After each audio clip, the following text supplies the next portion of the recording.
begitu Pak Lurah jadi lurah kelurahan, maka dia tidak lagi berpikir individualistik, ya. Dia berpikir untuk kesejahteraan kelurahannya. Kalau Pak Wali Kota ya kotanya, kalau Pak Bupati kabupatennya, kalau Pak Gubernur ya provinsinya. Nah kalau Pak Lurahnya itu presiden, maka kerjanya kepada seluruh bangsa, sehingga dikenal jangan sampai seorang presiden itu berpikir partisanship, ya, melihat satu golongan saja, tapi harus bipartisanship, ya, harus ya merangkul dari paling kanan sampai paling kiri, dari paling atas sampai paling bawah. Nah ini kaitannya dengan Muhammadiyah kita ini, yang saya bisa menduga akan banyak dari pejabat-pejabat daerah yang ketika dipamili oleh calon utama itu biasanya lantas ini pernah berlaku waktu Muhammadiyah yang dulu. Jadi dari kepala daerah itu pendekatan sendiri untuk saya memberikan tiket pulang balik. Kemudian sedikit ya amplop untuk ya warisan. Sesungguhnya ya, kalau kita cerdas, berikan Bekasi kota cerdas. Ini ada apa? Ini sesungguhnya kalau kita terima itu akan sedikit banyak mengurangi kemandirian Muhammadiyah. Jadi seseorang yang telah mendapat sesuatu itu biasanya juga lantas sedikit banyak akan dia kurang bebas. Kalau saya mendapatkan sesuai dari Pak Mulyadi misalnya, saya tentu selalu mengingat, sehingga kalau beliau mengarahkan pada saya, ya mungkin apa boleh buat, terpaksa saya lakukan sejauh saya bisa. Nah ini saya sampaikan, saya haram menyebut nama tidak boleh, tetapi saya mengikuti terus Muhammadiyah ini, ya, sejak saya lahir sampai sekarang. Saya sering sedikit umar bahwa saya ini sebelum lahir sudah Muhammadiyah, karena bapak saya itu mu'alimi Muhammad di Jakarta, ibu saya HIK Muhammadiyah Batavia. Waktu itu kepala sekolah HIK itu Profesor Insinyur Haji Juanda, sudah tokoh Jawa Barat. Beliau pernah menjadi ketua HIK Muhammadiyah. Ibu saya menjadi salah satu murid di situ. Kata ibu saya waktu itu 40 murid satu kelas, itu hanya 2 perempuannya, yaitu ibu saya dan ibu Tati Mariono. Kemudian bagaimana menjadi atas kebudayaan di luar negeri. Apa begitu yang bisa masuk HIK Muhammadiyah kalau Bumi Putra itu memang harus pegawai tinggi yang gajinya sekian golden sehingga dia berhak mendaftar. Nah waktu itu kakek saya itu kepala pegadaian seluruh Batavia, jadi agak tinggi lah jabatannya. Saya ibu saya bisa masuk ke HIK Muhammadiyah. Tapi maksudnya adalah ya, bahwa saya paham betul Muhammadiyah. Saya dari Pondok Purwaton, saya setelah SD Muhammadiyah, semua Muhammadiyah. Ada kata sudah semua ada Muhammadiyah. Ini ibu saya tidak boleh, kamu tetap saya punya Gajah Mada 3 di Muhammadiyah pasti. Ya. Karena memang ibu saya itu luar biasa. Tetapi yang saya ingin sampaikan adalah ya, bahwa saya sebagai hamba Allah yang dibesarkan, didewasakan, dan pernah berhutang budi pada Muhammadiyah selama hidup saya, maka mari kita hati-hati membawa Muhammadiyah, terutama nanti muktamar di Solo yang akan menjadi taruhan Muhammadiyah. Apakah kemudian kita bisa mengambil lagi atau bisa berdaulat lagi, atau kemudian kita lantas menjadi sedikit oleng. Nah, saya ingin mengatakan ada semua calon saya tidak bagus, cuma ada dua yang mohon hati-hati. Yang satu terlalu sering keluar masuk istana, yang satu mirip-mirip, namanya Salubah. Kalau bisa ini di downgrade, jangan sampai menjadi ini akan menjadi pimpinan. Kemudian kita tidak tahu masa depan, kita telah ambil risiko. Sementara Allah mengatakan kita disuruh Allah bertakwa kepada Allah, bertandur nafsu maqaddamat liwat. Ketiklah pada masa lalu sudah dibekal untuk menghadapi masa mendatang.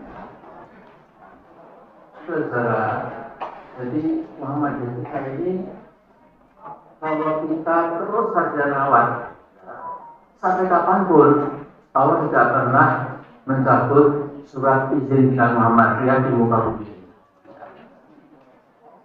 Jadi ada hukum sejarah yang mengatakan fa'amad zabadu fa'idhabu sufa'a wa man fa'unas fa'idhabu kusbil'ah.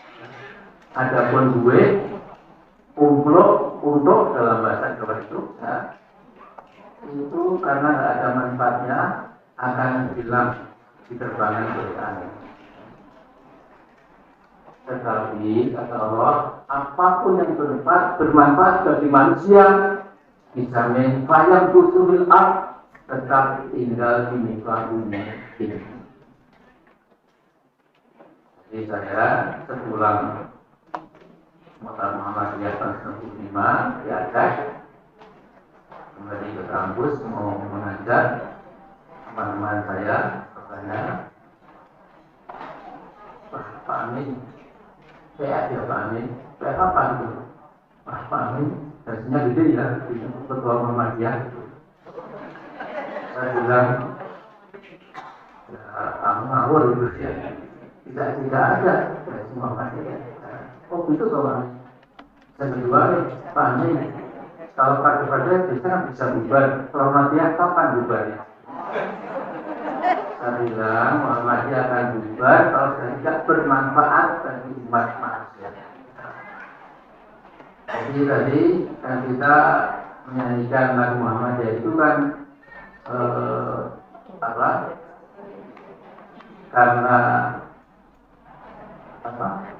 kita punya bendera itu kan, warna hijau berseri itu ya. Jadi mana Bang Surya telah bersinar, syahadat dua malaikat, warna yang hijau berseri membuatku rela. Jadi kalimat thayyibah itu adalah kalimat syahadatain. Dalam surat Ibrahim itu ada ayat, saya kira juga lebih memantapkan kita dalam Muhammadiyah ini. Kalau biasanya yang sudah klise atau klasik, seolah-olah ayat Muhammadiyah itu 104 Ali Imran, wa takum minkum dan seterusnya. Tapi kalau lihat surat Ibrahim itu ada lagi yang bisa menghasut kita untuk lebih meningkatkan syiar, yaitu alam taro kaifa Allahu masalan kalimatan thayyibatan kalimatin aswata bil waqar wa harfis sama tu'il laha kulahi min rabbiha wa tu'ilha fadnatil alahum yatadakkarun. Jadi lihatlah bagaimana Allah membuat perumpamaan kalimat thayyibah la ilaha illallah Muhammad Rasulullah itu ibarat pohon yang indah, syajarah thayyibah yang akarnya menembus ke dalam petala bumi, kemudian batangnya, daunnya, buahnya, bunga-bunganya itu menjulang tinggi ke angkasa. Ulaha-ulahi memberikan manfaat sepanjang masa bagi rakyat sekitarnya, dan itulah Allah membuat perumpamaan kalimat thayyibah. Mudah-mudahan kamu selalu. Tapi jangan lupa di samping kalimat thayyibah itu ada kalimat khabithah. Kalau kita insya Allah pasti thayyibah karena syahadatain la ilaha tahlil ya. Tapi di dunia ini ada umat manusia yang ikut Karl Marx, yang ikut Mao Zedong, yang ikut orang-orang Kristen yang lain ya, yang tidak anti agama ya. Ya tentu itu kalimat khabithah. Kata Allah, wa matalu kalimatin khabithatin kadalin kabati sakatan khabithatin tusat min fawqil ardi ma laha min qarar. Nah, ibarat ideologi keyakinan yang jelek khabith ya, itu seperti pohon yang sudah tumbang ya, tumbang dari bumi itu, dari akarnya itu ya. Kemudian menjadi penghalang ya, tidak ada guna sama sekali, dan Allah membuat perumpamaan agar kita semua itu memindahkan. Jadi ini kembali ke dalam muktamar.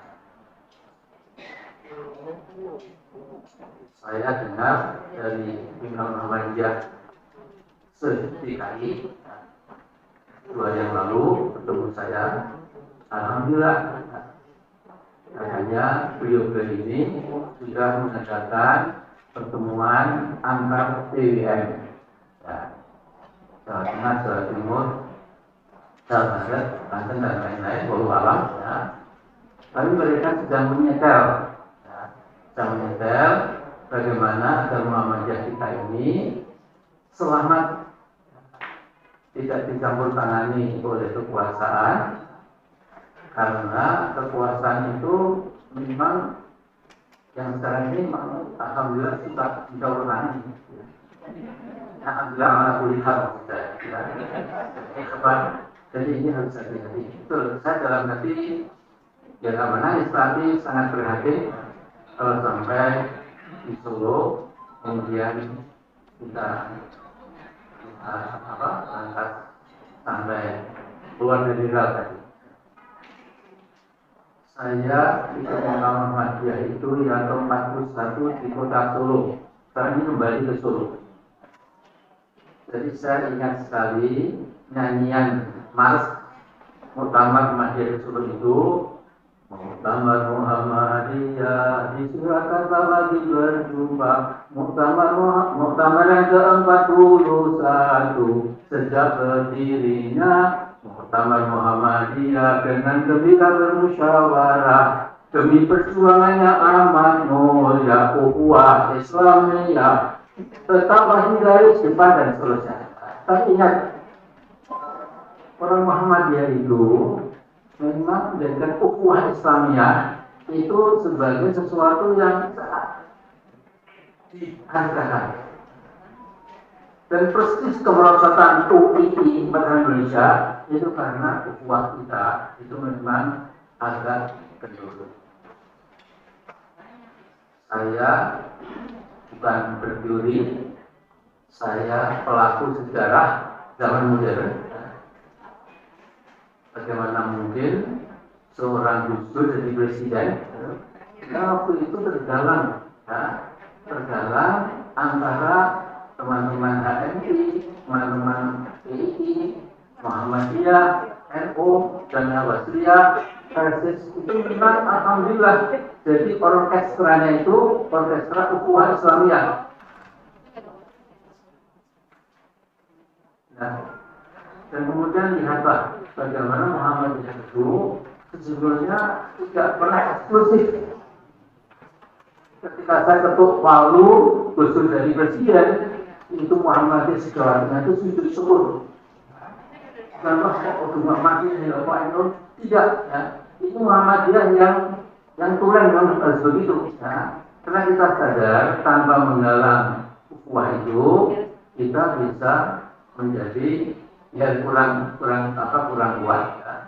Bisa jadi bola pingpong di selain sana kemari oleh orang yang kurang suka kepada Islam. Nah, jadi saudara, saya memang betul-betul prihatin apabila e-voting.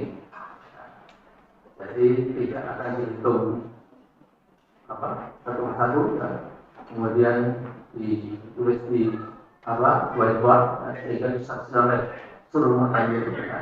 Tapi voting nanti tinggal diumumkan yang menang si fulan. Pas suara paling banyak si fulan, nomor 2 si fulan kedua dan lain-lain. Nah, jadi ini mohon diperhatikan. Sama-sama voting, ya, tapi tetap ya, yang dua bulan itu 10 bulan naik. Itu kalau bisa memang sama-sama dari saudara, saya ini punya pengalaman dan saya sangat awas ya. Jadi rank and file ya, masa Muhammadiyah yang ada di ranking di sampai daerah ya. Ranting cabang sampai daerah. Sesungguhnya orang-orang Muhammadiyah tidak semua ya, itu sangat peka.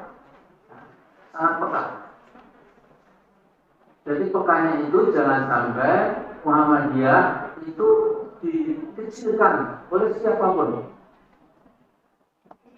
Jadi dulu ada Menteri Pendidikan dari Aceh, namanya salah Dawud Yusuf, itu Sembrono.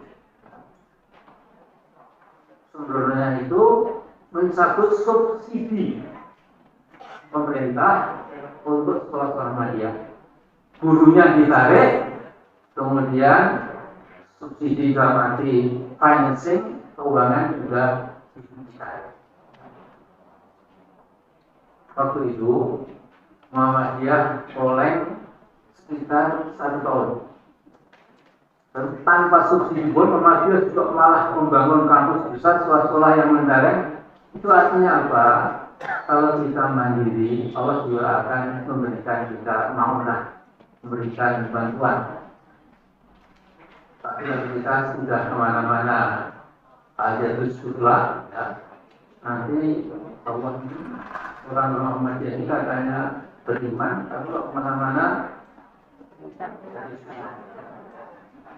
Jadi ini yang utama ya. Jadi sekali lagi mudah-mudahan utama nanti selain kita memilih kedua pimpinan pusat yang baru, yang segar, yang lebih kondusif, ya, yang betul-betul yang takut kepada manusia, yang takut kepada Allah, ya, tidak kepada manusia, dalam yakhsha illallah, fa'asalakanya pun minal muhtadin dalam surat Allah. Nah, jadi ini yang ingin saya sampaikan. Kemudian yang kedua, mengenai keadaan global saat ini yang tentu juga termasuk nasib bangsa kita, ya, yang jumlahnya 280 juta. Jadi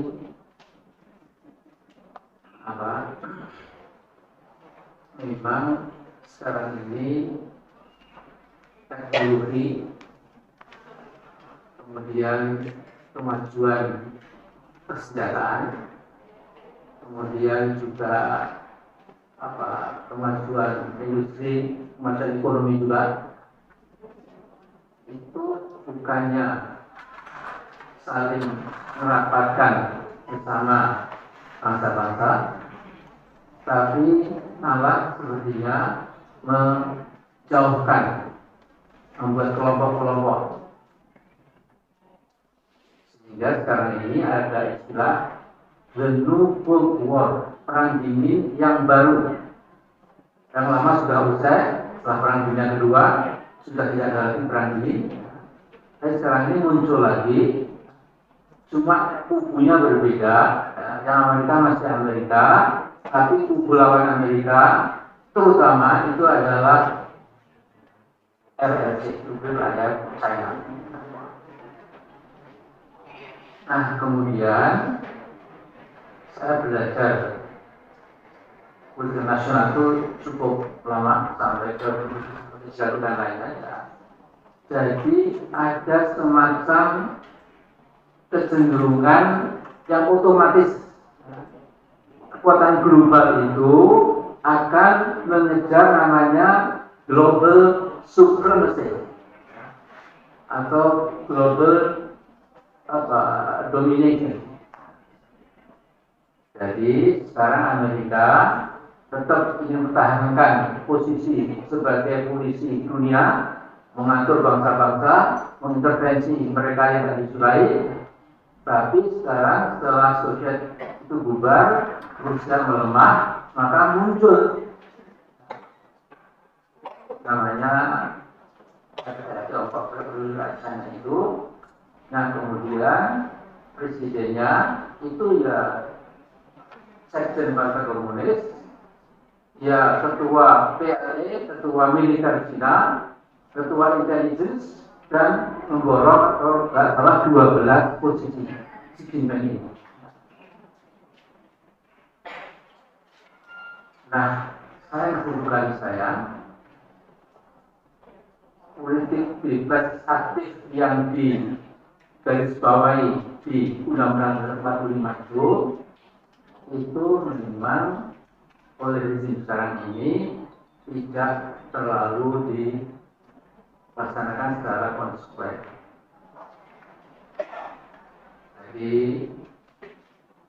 ingat ketika Pak Jokowi dilantik sebagai presiden, baru 48 jam sudah lari ke presiden.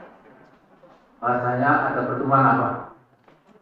Tapi kalau saya, pastilah saya itu adalah menunjukkan bahwa di mana sahabat karib sejati Indonesia di bawah Pak Jokowi. Seolah-olah Pak Xi Jinping, Pak Besar sudah laksanakan. Kemudian setelah itu kita nanti minta pengaruh. Ini demikian. Utang kita pun juga paling banyak dengan Cina. Bahkan Tempo pernah membongkar utang yang dilaporkan kalau tidak salah 260 triliun. Ini mungkin hanya gunung es juga, sehingga ini saya menyauti pengarahan Pak Suranda Ghazali tadi, kita perlu tahu. Jangan sampai kita nak penuh seperti kerak di turun itu ya, tengok kanan tengok kiri seperti nggak tahu masalah. Karena itu Bapak Ibu sekalian yang saya hormati cintai kepada Allah. Jadi hari-hari sekarang ini memang sesungguhnya sangat krusial. Lihat, Pilpres masih 2 tahun lagi. Sekarang mereka sudah saling berkampanye dan saling ya meniadakan. Sesungguhnya sebuah pertandingan politik itu kalau ada sportsmanship, ada ya kewajaran, ada kejujuran, itu sebenarnya bagus. Melihat sepak bola, tidak ada kartu merahnya, tidak ada kartu kuningnya, tidak ada yang digotong luar lapangan, itu sebenarnya menghibur ya. Tapi kalau terlalu banyak kartu merah, apalagi wasitnya itu pro 111-an, bahkan tukang bendera yang di pinggir rel itu juga pro. Jadi sudah namanya sudah ugal-ugalan. Jadi Bapak Ibu sekalian, saya ingin mengatakan secara singkat bahwa ini bukan untuk hasil prestasi. Atau bapak-bapak pasti akan memilih yang paling manis. Nah,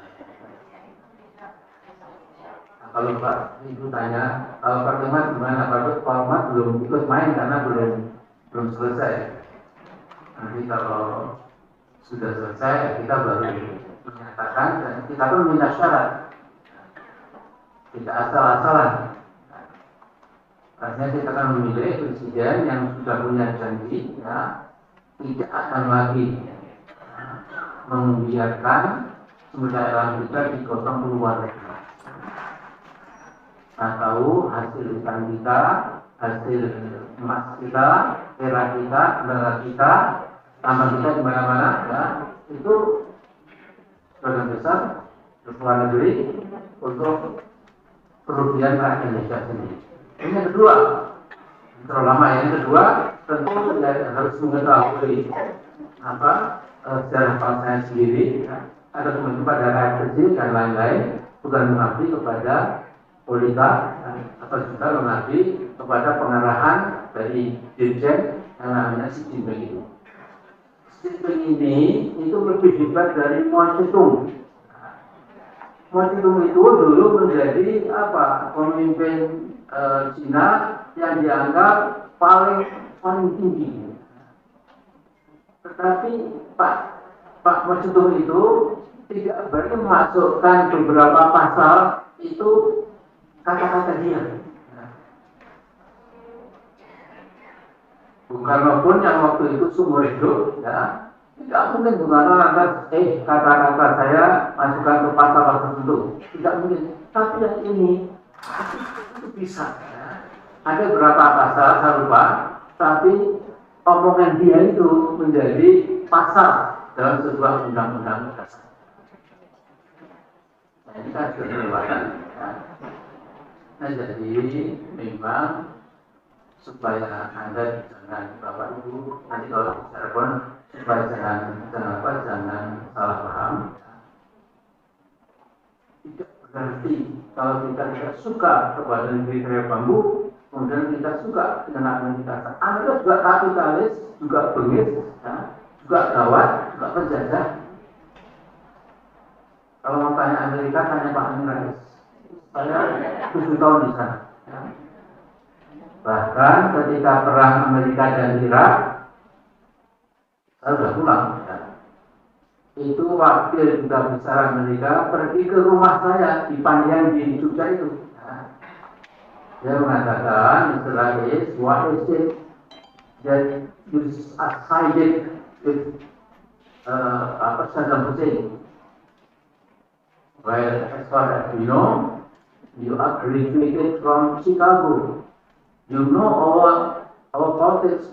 You know our framework of the Constitution. Jadi mengapa Anda kok membela Saddam Hussein?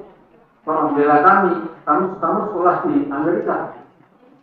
Terus saya jawab, justru saya sekolah di negaramu itu. Saya tahu kebusukanmu.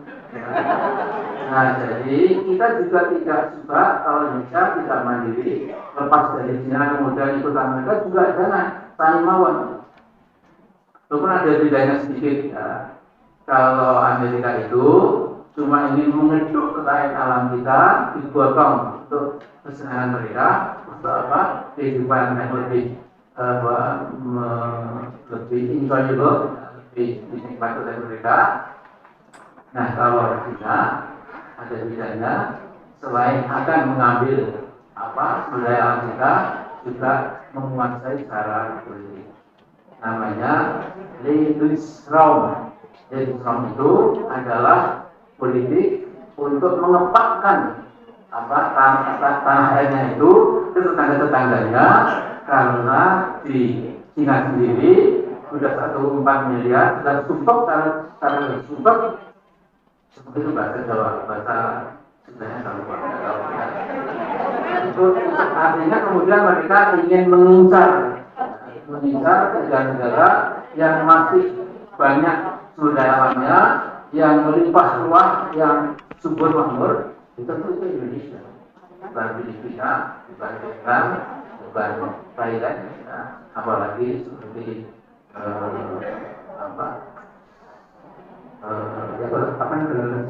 negara itu yang lain. Ya. Nah, jadi ini Anda mendapatkan kuliah pendidikan selama 10 menit dari saya.